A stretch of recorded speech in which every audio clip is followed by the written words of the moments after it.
The African wild dog is considered to be Africa's most efficient and successful hunter.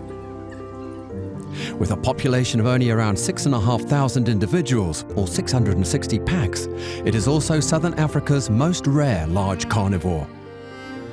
However, organisations like the African Wildlife Conservation Fund, AWCF, are on a mission to guarantee the survival of this inspiring species.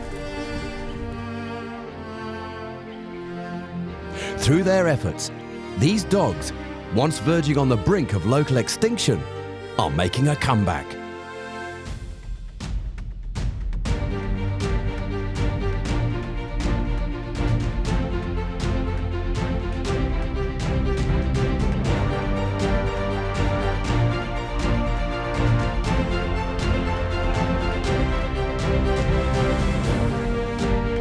It's an incredible experience, something I'll never forget. Wow, this is so special. So we've arrived at the day.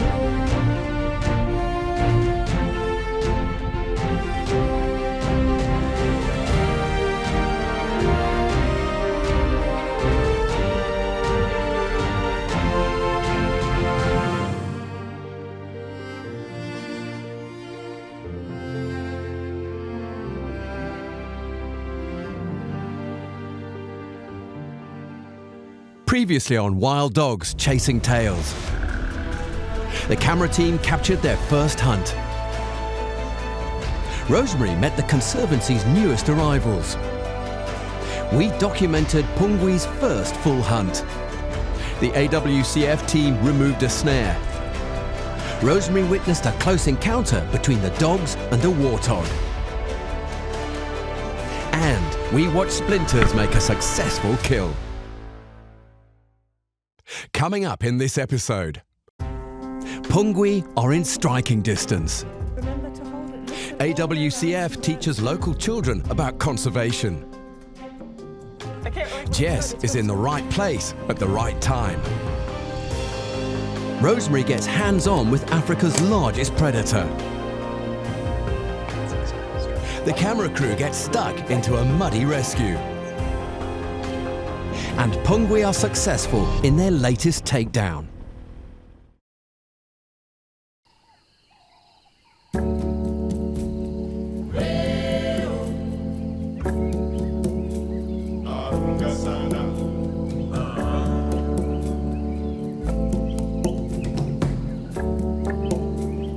As dawn breaks over the Save Valley Conservancy, all manner of species begin to stir.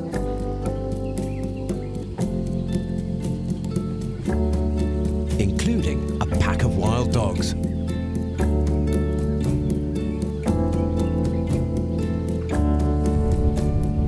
Cameraman Neil Fairley races out to attempt to catch the pack in action.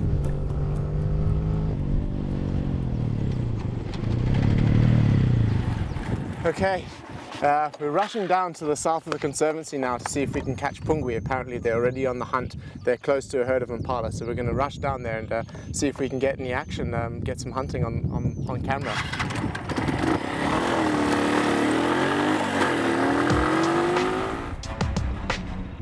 Neil meets up with the dogs that are already on the move and in hunting formation.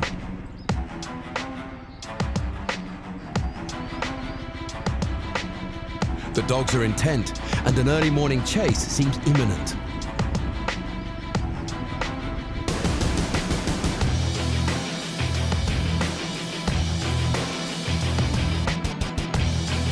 A target is identified, and the chase is on.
Okay, well, no luck today with the dogs.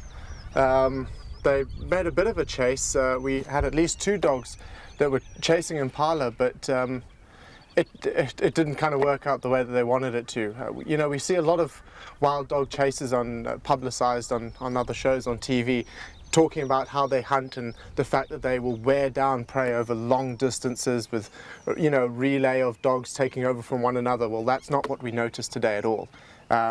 It seemed like, you know, we had 2 dogs that were intent on hunting impala, but neither one really knew what the other was doing at the time. And at one point, I mean, we were well within striking distance of the impala. I mean, I could have jumped off my bike and jumped on one of their backs. And the impala just went straight between the dogs. So obviously the dogs were not communicating about, you know, different roles on that hunt. And the impala got away. So 1 to the impala, 0 to Pungwi. But we'll have to see how it develops as we follow more and more hunts and see if there are any methods of communication, and perhaps when you've got a bigger pack that they have different roles. But certainly today the impala got away with its life, and lucky him.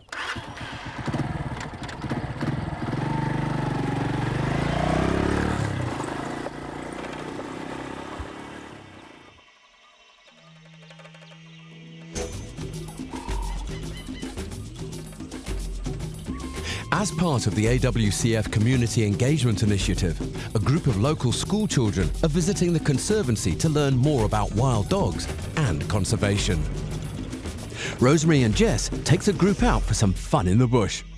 Every year, the AWCF runs a field course for our scholarship students. We run a scholarship program. At the moment, we've got 18 scholarship students, and we call them predator scholars, so we maintain the link between the wildlife and the benefit that they're receiving in terms of education. So we've got our 18 scholars here, and we've got also a number of our scouts and our AWCF staff's children as well here, just so they can benefit and learn from this opportunity. So at the moment we're at the beginning of the course and we're just going on a bushwalk, which is a fantastic way to get the kids out, get them understanding about the plants and the trees and the tracks and the termite mounds and the bird calls and bush survival, so that they start to appreciate the ecosystems and the natural world for what it is.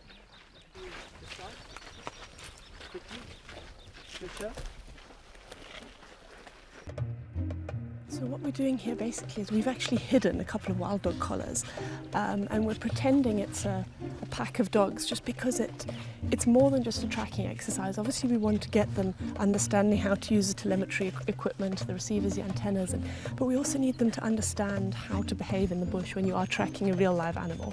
If we just tell them it's a collar, then there's no sense of excitement and there's no real, the behaviour is wrong. So we're trying to encourage the right behaviour in the bush as well as the understanding of the telemetry. But basically what we've done is just hidden a couple of collars, and when they find them, we're going to have someone jump out at them to scare them because they're going to be way too noisy, and then we're just going to make it a lesson of how to behave and how not to behave in the bush. So go find us some wild dogs. Walk that way, just listening to the signal. So even though we know, and Joshua's absolutely right, he's picked it up very well, that the signal is not along the road now, it's over here, we're not going to go off in the bush now. We're going to keep walking, and he's going to listen very carefully until the signal is strongest here. Okay, and then we're going to go in very quietly and carefully.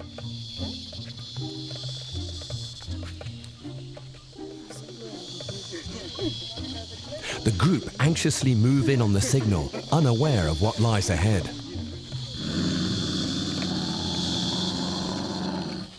We deliberately hid these guys so that you can learn to pay attention to the sounds of the bush.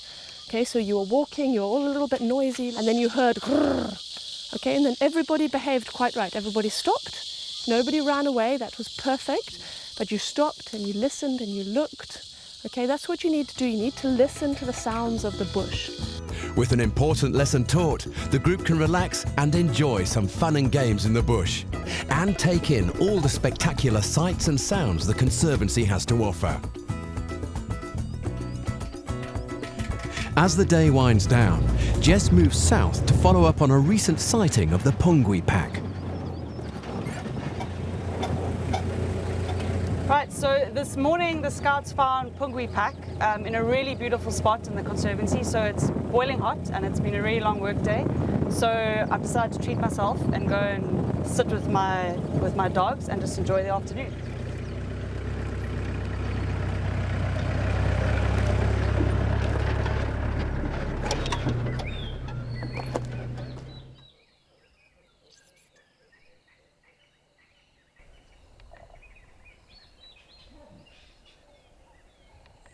Right, so we've arrived at the spot where the dogs are, and we can still see that there's 13 puppies, all looking very fat and healthy and lazy, and there's still the 11 adults, so that's great, and they're just very relaxed at the moment, but it's still pretty hot, so we're just going to sit here with them and then see what they get up to a bit later this evening.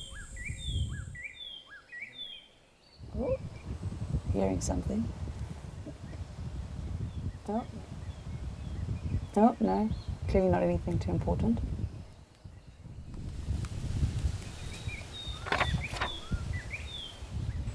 It's what's so fantastic about the pups at this age. They're so playful and they'll roll and tumble with each other and just have so much fun. It's so fantastic to watch. Oh.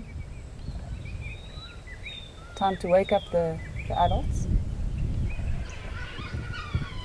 Saying, come on, we're hungry.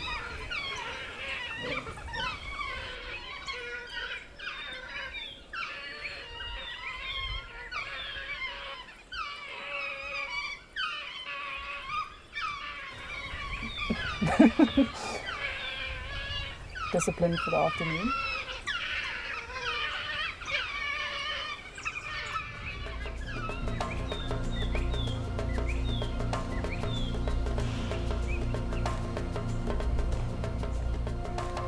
Okay, well, we can see them moving off now, so they're most likely going off to hunt. So we've had a fantastic afternoon with them, but they're going to move off into this thick stuff now and probably go and hunt something. So we are going to call it an evening and yeah, head back to camp. Hang on, they're chasing something. Looks like they're chasing something. Okay, all right, well, let's go. Are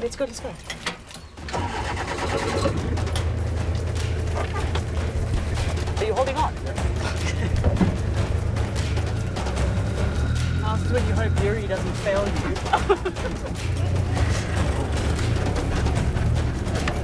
Okay, just hang on. Can you still see her? Oh, there.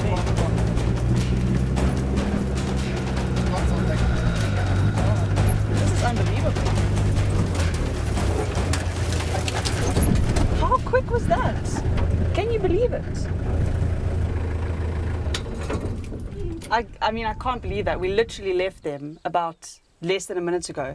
They've obviously just opportunistically come across a young eland. They've obviously isolated it. I think we saw some of the rest of the herd run off, but we can't be sure. We just saw a bit of dust, and now, yeah, literally the whole pack is on this young eland. It's amazing. They've killed it really quickly, and they're all having a good feed. So, Flip, what an amazing evening.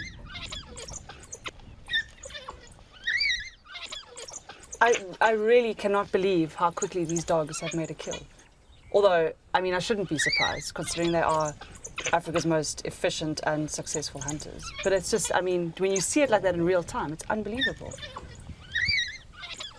One of the classic traits with the pack dynamics of wild dogs is that they let their puppies feed first. Well, you know, they're not always the first ones on the kill. So the adults that have made the kill will have a good scoff, and then they always let the puppies feed first, which is very different to lions and other carnivores, which will, you know, with lions, the males will eat first before the puppies or before the cubs even get a chance. So I think that's something that's really special about wild dogs. This is a good sizable kill for this pack because they've obviously got a lot of mouths to feed, and a lot of them, as I said, have already had a good feed. So and there's a lot of meat left still on this kill, so they'll probably hang around for a bit if nothing else disturbs them and they don't feel threatened to move on, and really have a good feed this evening.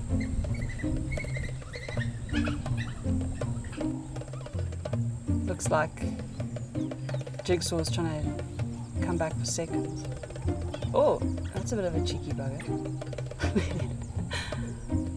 There's this one pup that's just nipping at Jigsaw. She's trying to get near the kill. You know, the thing is, these pups are getting, you know, a little bit bigger now, and they're getting a bit braver, so they're starting to test their boundaries. And this one obviously thinks it can challenge mom to some extra food. These dogs will not leave anything. As I said, unless they're disturbed. They will strip this carcass completely. So it's really, you know, they kill, but they don't waste anything. All that'll be left is literally the skeleton.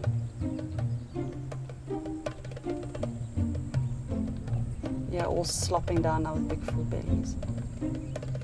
What an unbelievable evening, and really just so special to have been able to witness this and to spend some time like this with these dogs. Yeah, sometimes makes all the hard graft and the slog worth it.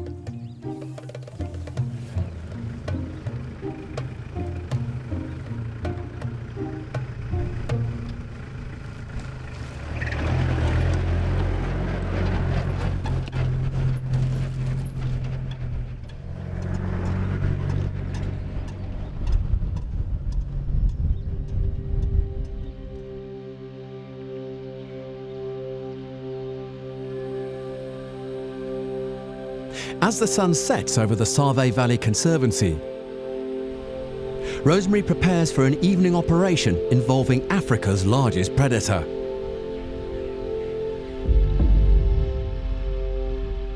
Using the last rays of light, she finalizes preparations for what should be an interesting encounter.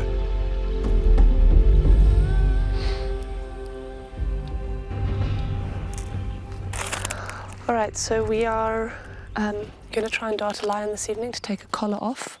It's an expired collar. It's been on about 3 years. The VHF signal that we use to locate the animal is not working very well. It's very intermittent, very weak most of the time.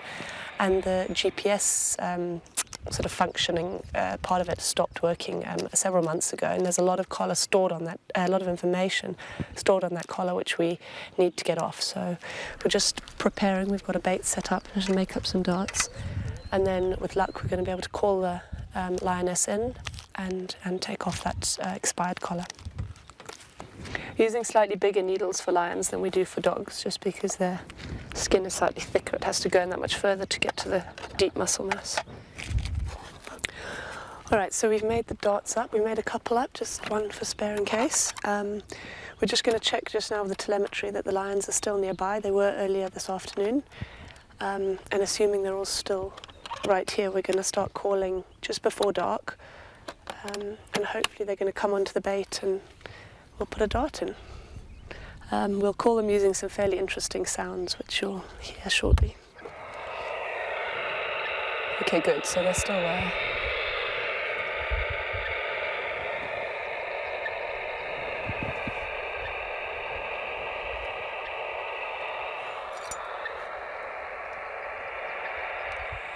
Right, so you can see the bait setup we've got here. Obviously the bait plus the call up is going to attract the lion. The scent from the bait is a powerful attractant. And then we've got what we call a blind of thorn bushes behind the bait on either side, which means that when the lions come in to feed, they will come in front of that and they'll stand sideways on, which gives us, you know, the right sort of darting shot. If we don't have that blind of thorns, then they might well come from behind and just try and pull the bait a little bit around the tree, in which case we've only got a face shot and there's nothing we can do. So it's laid out specifically to give us the right darting opportunity. The other reason it's so good to have a bait, especially darting at night, is because it actually it serves to usually keep the lions close by once the dart is hit. If you don't have a bait and you're sort of free darting, there's nothing to stop that lion that's just been darted running off and disappearing into the bush, and of course wandering around at night in the dark looking for a half sleepy lion with a bunch of other lions around is not the most sensible thing to do. So with a bait here, what often happens is the dart will hit the lion and then they'll run away a little bit and then they'll actually come back to the bait and keep eating, and that makes just the whole situation a lot more controllable.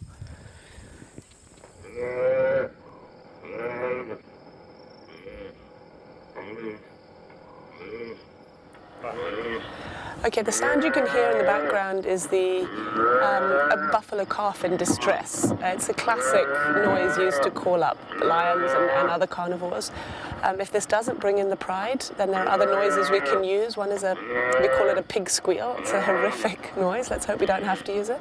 And then sometimes, depending on the group of lions you're trying to call in, you can play the noise of hyenas, and certainly if it's a big pride and it's got some adult males, playing a noise of hyenas really gets them coming, and they come running and spoiling for a fight. Like, where's these hyenas, you know?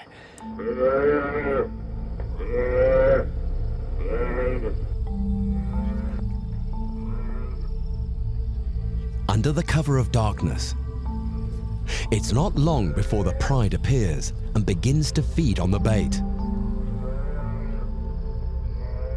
But no sign of the collared female.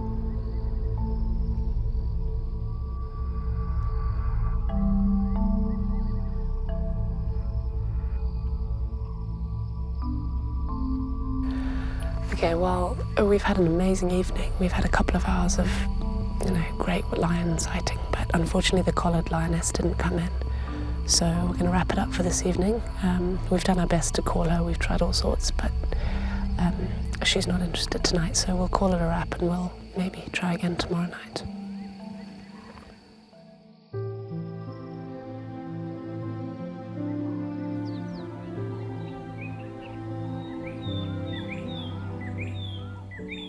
As day breaks, Rosemary and Jess are off on an investigation regarding the Splinters pack after a very unusual report from one of the scouts.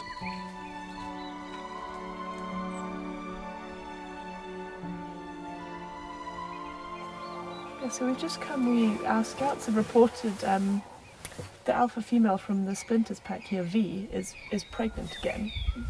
But I mean, it would be very, very unusual if she was. It's a crazy time of year, so we've just come to follow up, and I think she's there. Did you actually see her? I haven't been able to see her yet, but the rest of the pack is all around here, so she might pop out just now. It's most bizarre. I mean, if it's true, it's going to be very unusual. What about there?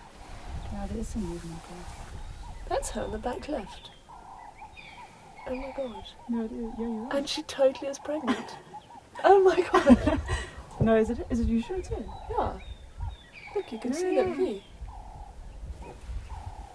You can see, That and is. she's totally pregnant. So what is this? This is late November. It's nearly December, for heaven's sake. And so this alpha female was the same one that had the litter in as normal in May, June this year. She had 7 pups, 5 are still alive. Yeah. So what she's doing being pregnant again is... Have you ever, history of the project? No, definitely not. Actually, when the scouts first reported it, I asked colleagues of mine, and they've never heard of it happening either. So, looks like a first. History in the making. A first for the wild dog world. Yay, puppies in January. So, this is obviously really interesting and really exciting for us. So what we'll do is get the scouts just to keep tabs on them really closely. And if and when V does start denning, we'll do the same. We'll put camera traps up and we'll just monitor really closely and just try and figure out what's going on. I mean, now we have no idea why they would be doing this. So. No, I think we can come up with various speculative hypotheses, but the long and the short of it is we don't know. It's very unusual. It has been a very dry year. That may be something to do with it, but none of the other packs are doing it, so really it's an anomaly. But it'll be just really, really important to keep a close eye on exactly what's going on, how many pups, which is the alpha male, and how the pack behaves with this sort of slightly out of the ordinary denning event in the middle of January. Having confirmed the scouts' extraordinary findings, we leave Rosemary and Jess to ponder this strange and unusual situation. Further west, we catch up with Neil and Kane, who have found themselves getting stuck into a very muddy scenario. Right, so it's nearly dark. It's 6:05, and we've followed the wild dogs to this pan on the hunt, and we saw that they were paying a special attention to this area here. And we've just noticed, if you look over here, there's a baby zebra stuck in the mud. The wild dogs were interested they were going closer and closer and closer, but for some reason they decided that they didn't want to go for it. Maybe they were scared they're going to get stuck in the mud, we're not sure. Anyway, we're going to try and pull out the baby, so we better act fast. It's nearly dark, so... Seems like it's another young juvenile there. Yes. Shame. I wonder how long it's been sitting for. So what can we do, Kane? Duanza? By the front, Gumbo. Let me try and take the Gumbo and the... As this waterhole is man-made and the lethal mud a factor of human activity, the camera team makes the rare decision to intervene. Also gotta be careful. Doesn't bite.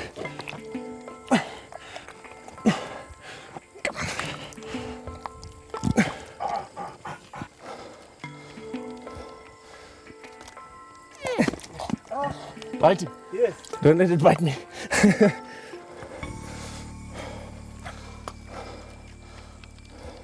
It's nearly out. It's dangerous. There we go, that side again. Whew. It's easy to see how you can get stuck in this. Let me get this leg. Doesn't seem to appreciate the fact. Do it! Try to help it.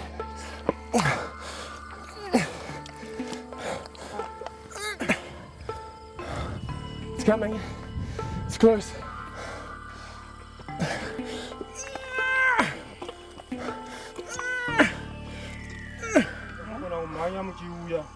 I think you can feel he's close to getting out. Just doesn't quite have the strength or the grip in its back legs to power himself out. And we don't have the power in our arms or legs to get him out. But he's close, he's nearly out. I don't think it realizes that we're trying to help it. It keeps trying to bite Kane, and it's making life a little bit difficult. We're so close. Very close now. As darkness approaches, time is of the essence to free the young zebra. Yes! Watch out. It's okay. It's got energy still.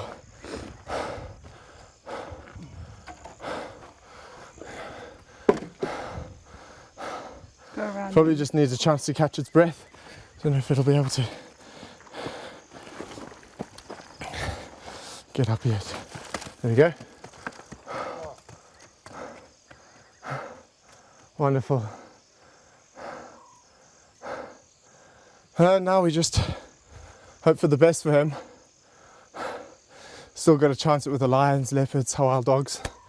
So at least he's not going to die a slow, painful death in the waterhole.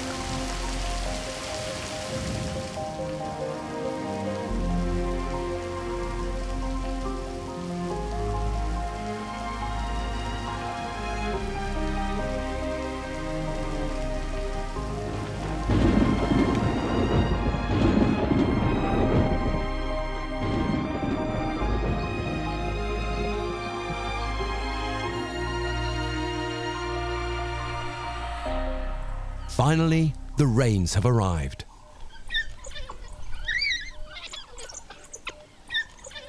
Enjoying the rejuvenated bushveld, Jess links up with the elusive Mapura pack. So we've managed to meet up with Mapura pack again this afternoon. We bumped into them very early this morning. They were hunting on the Shashakwa airstrip. And Kane followed them and found them resting at a nice little water pan not far from here. And this is just a real treat, because I'm not sure if you remember, but the last time we were looking for the pack, we were climbing up that little gomo or hill to try and see them. They were still denning at that stage, and because we had to walk in, they were a bit skittish and they were running away. It's also really nice that they've come back into the conservancy because they were denning outside, but unfortunately they do seem to have run into a little bit of trouble. Two of them are carrying snares. One is very loose, so that's not too bad obviously, but we will want to get that off as soon as possible and just monitor and make sure it doesn't get any tighter. And then unfortunately one of the younger males, he's picked up quite a bad snare on his back right foot, and it seems to have cut in quite badly, and his foot's quite swollen.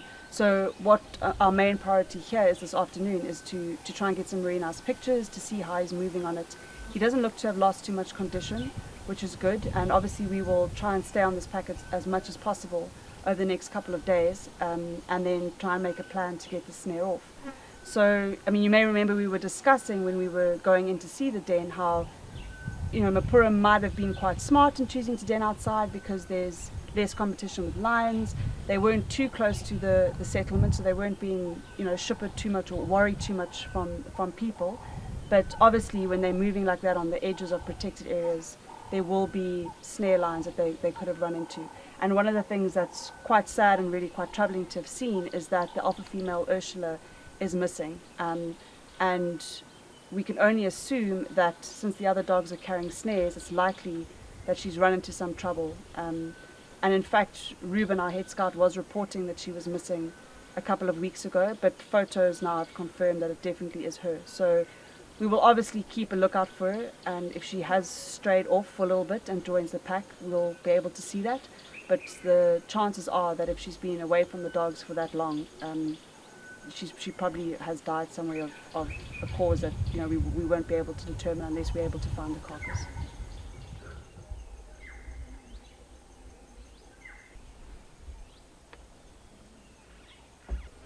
Such a beautiful pack.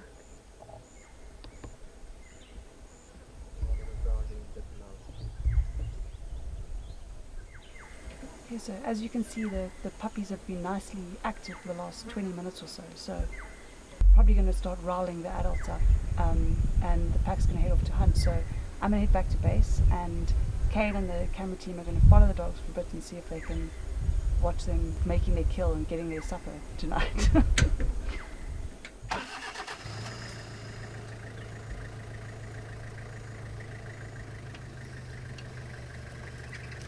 As usual, Mapura move into a deep, inaccessible thicket to hunt, where not even the bikes can follow. So Neil and Kane race off to try and link up with Pungwe before their evening hunt.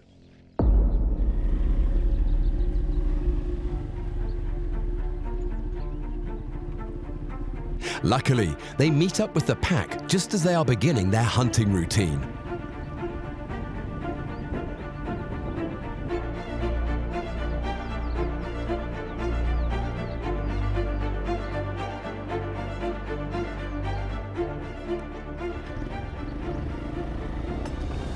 The pack is quick to locate prey, and astonishing speeds of up to 55 kilometers per hour are recorded as the chase gains momentum.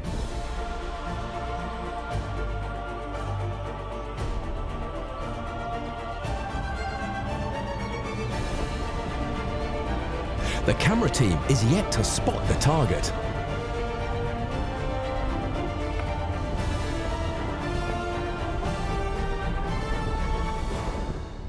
Success.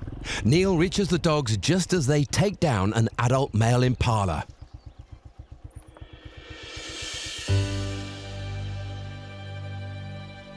A substantial meal for the pack and well worth the chase.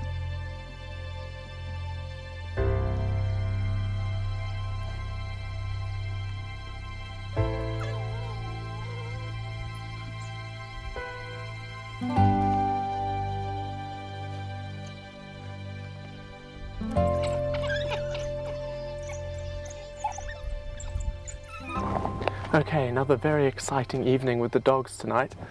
We're with Pungwe Pack, who, as you can see here, have just made a kill. They've killed an adult impala, which is more or less finished now. An incredible long chase, one of the longest I've ever been on while I've been following the packs out here. And yeah, just over 2 kilometers that was, at full speed. We'll have to review the footage to see who actually was heading up the chase and who actually made made the takedown in the end, but I suspect it was either Ten or Benguela, because both of them are very exhausted now, and I feel like when we arrived with all the excitement, they were already there when we got there with the pups. Very exciting chase, and luckily just enough light to make the most of it and get some good shots. As you can see in the background now, we've got some other visitors coming in who get chased every so often by the dogs, but these black-backed jackals are very brave. They're coming right in here and they're just helping themselves to scraps around the kill, basically where the kill was made, which is just where they are now. They're just enjoying some of the leftover snacks, and I'm sure once the dogs move off or go off to lie down for the evening, the jackals will be in here to make the most of whatever's left. They're very brave to come that close to the dogs. They get chased. Here we go. They're very quick, as you can see.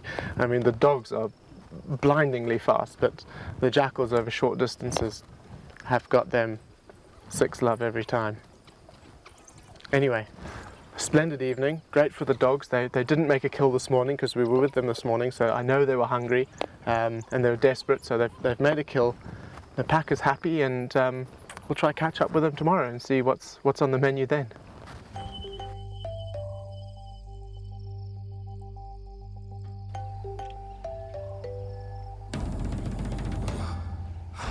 Rosemary prepares for round 2 on the lion darting saga. Being the large carnivore expert in the Conservancy, she's familiar with these types of tasks. All right, well, it's day 2 today. We had that really beautiful sighting of the lioness and cubs last night, but unfortunately the collared lioness that we're looking for didn't come in. We've picked up her signal today. She's moved, so we've moved. And she's just behind us in the riverbed, and hopefully she'll come in this evening.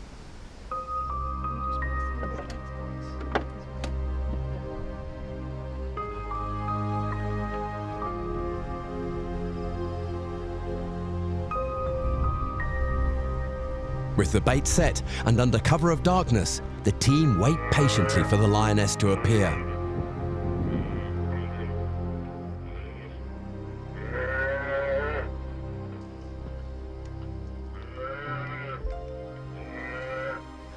We've got the collared lioness that we're looking for. She's just come in, so we're going to give her a few minutes to settle down and get really tucked into the meat, and then we'll gradually put a light on her. And hopefully she'll stay around and we won't disturb her so they can get a dot.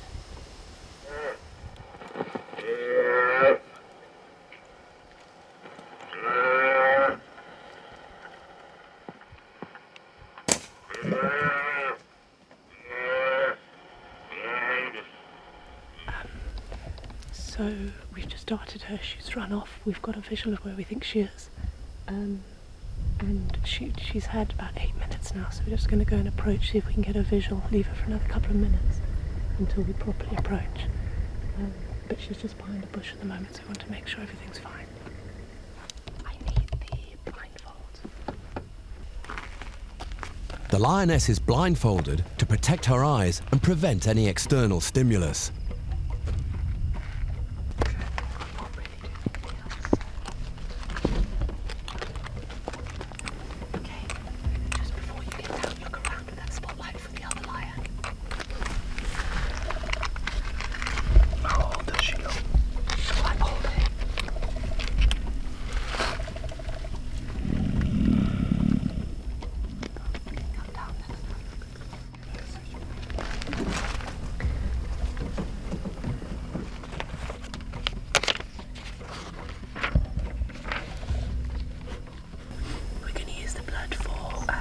Serum, which we'll use for disease screening.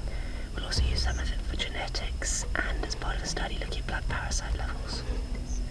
Did it beep? Okay, no, not yet. There was a second lioness that came in with this lioness. She didn't come to the bait, but she was around, so Kane's just quickly every few minutes checking all around to make sure she's not sneaking up on her for safety. One of the ways to age lions is to look at their teeth and the coloration of the nose. And both the wearing of the teeth and the coloration and this ridge here, where it's exposed from the gum. Based on that, she's probably, what do you think, 7, 8?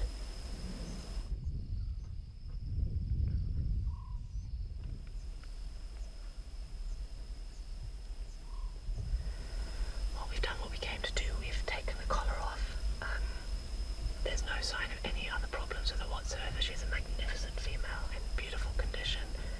So we've taken the collar off, we've taken a few samples, and that's pretty much it. So when she's had enough time to process some of the drugs, we'll give her the reversal for the drugs that can be reversed. And then we'll back off and let her recover and hopefully meet up with her sister, presumably, or her bridesmaid who's just nearby.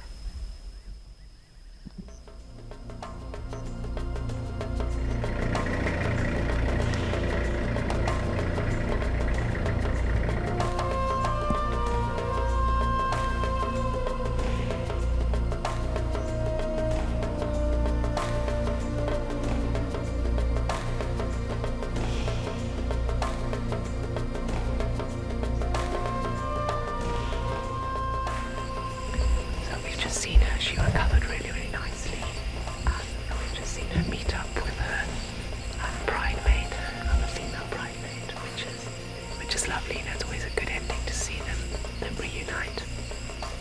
And then we'll leave the bait there for them, so that if they do come back, after that trauma of the darting, they'll have a meal. And then a successful decollaring, which is great because we've got the collar now with a whole lot of data on it. That's going to be really, really interesting to analyse. Success at last.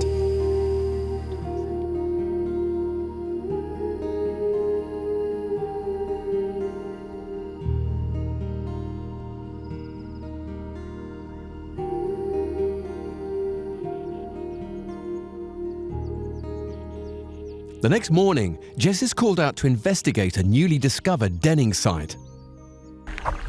Okay, so this morning we've come out just to follow up on a spotted hyena den, which our scout Akim bumped into the other day. He was actually tracking Mapura pack, or what he believes to be Mapura pack, and he was following their tracks, and the tracks actually led him to this spotty den.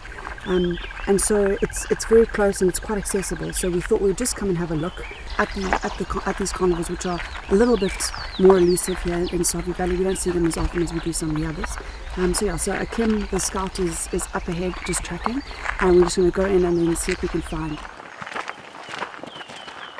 So we've just rounded the corner here, and we could see the den just off in the distance, and there was actually a sub-adult hyena there.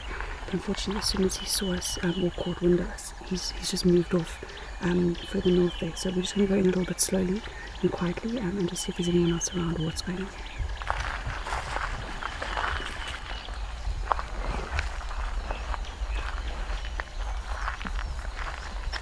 So when Mapura came, did you see the tracks coming straight to the den? Yeah, I see the tracks. And they just came here? Yeah. And then so we've been looking around trying to find a spot for the cameras. We've come across this impala skull, which is just another sort of reconfirming factor that this den is is active. And you can see it's quite amazing. They've actually, it shows the strength of their jaws. They've been able to basically chew off the whole front snout of the animal. So definitely my stomach's telling me it's quite fresh. So, yeah.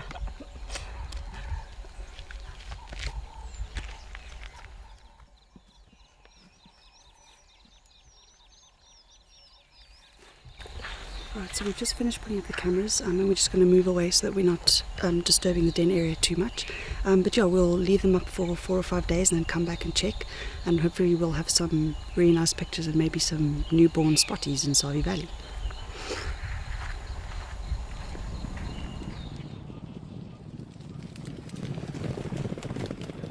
On the western side of the conservancy, Neil is standing by with Pungwi pack, hoping to join them on another evening hunt.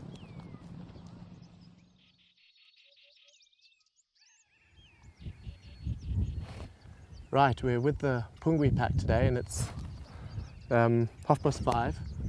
The pack seems to be pretty relaxed at the moment, but I can see the pups are starting to become a little bit more active, a little bit more restless, which normally implies that they're going to get up and go on a hunt soon. So as soon as they get up, we'll join them on the hunt. From what we've experienced so far by following them is they just accept us as being one of the pack, and we literally just ride with them on the hunt. there's no possible way we could ever do it on foot. For one, it would upset the dogs and other animals, and we'd never be able to keep up with them.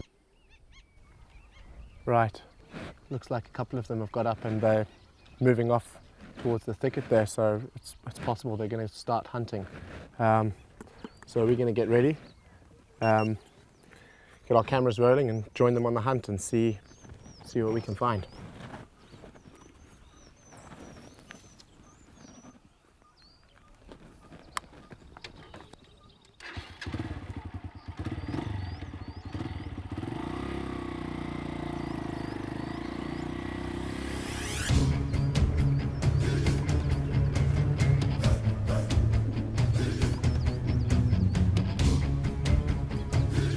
The hunting party move off into the Mopani forest in search of prey.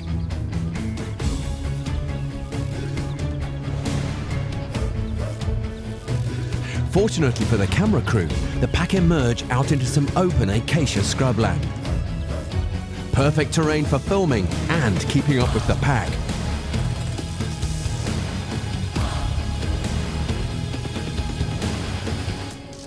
It's not long before they pick up the fresh scent of potential prey and the hunt kicks up a gear.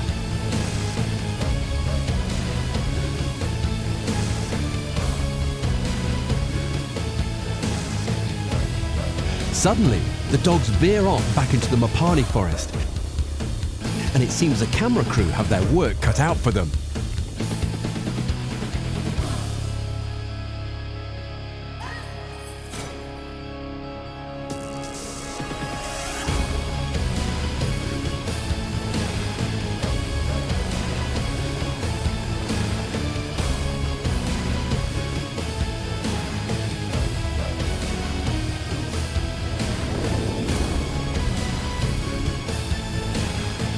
Neil reaches the lead dogs just in time to see them take down a young impala.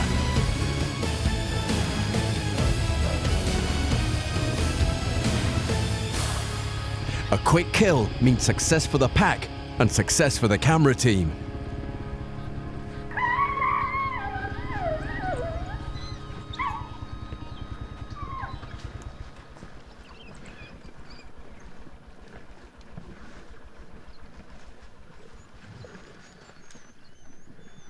It only takes the pack a few short minutes to completely strip the carcass.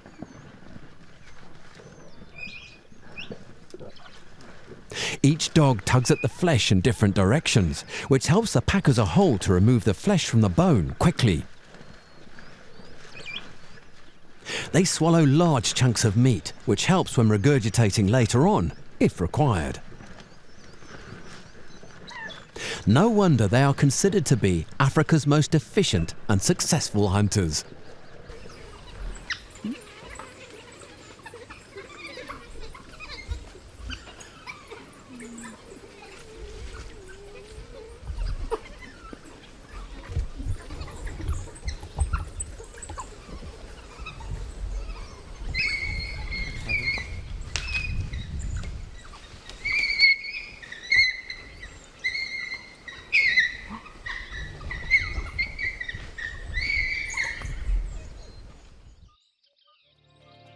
A great way to end the day.